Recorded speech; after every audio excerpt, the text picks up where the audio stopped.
What's good, y'all?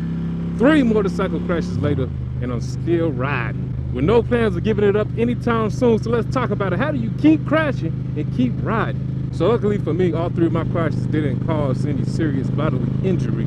So for me, it's a lot easier to get back on it.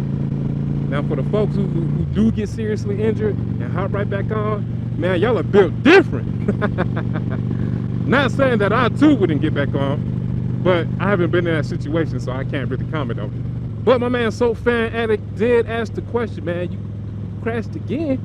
Maybe it might be time to reconsider. And I get that, I get where he's coming from. 3 crashes within a year, and it's like, man, you gotta, what's going on? So if you don't know, my first crash was on the street. I went down at about 70 miles an hour. It was a low slide.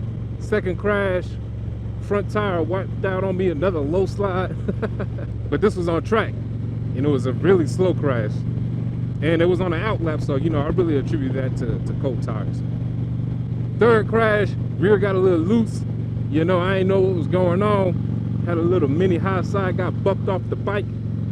In hindsight, I probably could have fought to stay on longer, but oh well, it is what it is. And for me, I've learned something from all 3 of my crashes. So that gives me confidence going forward. I'm not feeling like I'm lost and I don't know why I keep crashing. If I didn't know why I kept crashing, then that's when I would really have some concern about it and really try to reconsider, sit down and think long and hard about it. I got a supporter who was reaching out to me. He had about 3 different street accidents. And I was telling him, man, I don't know, that's 3, and I don't think either of them were really his fault. I think he kept getting hit. But I was thinking, man, I don't know, the universe might be trying to tell you something. Now, I don't believe in zodiology or none of that. I ain't, you know, I don't look into people's zodiac signs or nothing like that.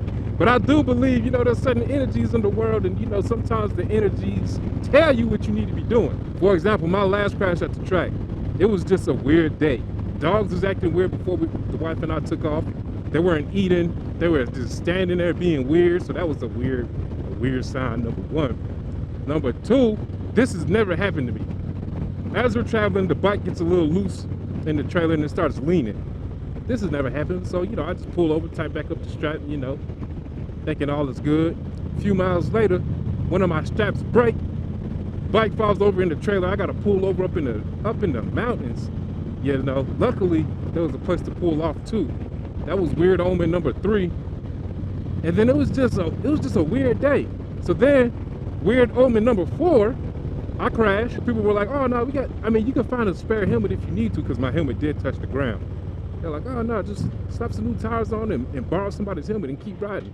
And I said, nah, after everything that's happened, you know, I think I'm going to just go ahead and call it a day. So in that sense, I was listening to the universe. I was like, nah, we ain't riding no more. Enough had happened to me for me to say, this ain't it, Chief. But as far as riding overall, oh no, I'm still confident in that I can have a good time, and I'm confident in what I've learned. Man, I never felt that rear get a little loose on me, but now I know next time what to expect when it happens.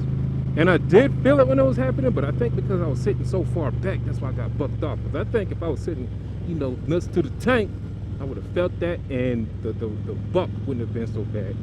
But yeah, man, y'all gotta listen to what the universe be telling you sometimes. And I guess it also depends too, you know, if you got children or something and you have an accident, that's gonna be a little different.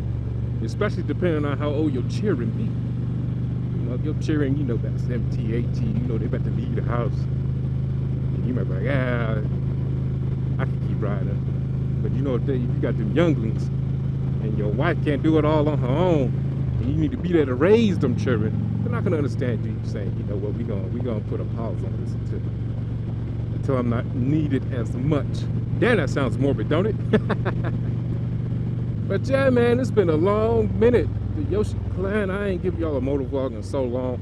Somebody said, man, I hate that you got a bike, a Harley. I was here for the sport bike content. Yeah, I get that. We gonna keep that thing on the track. But I'm telling y'all, man, don't sleep on these on the streets.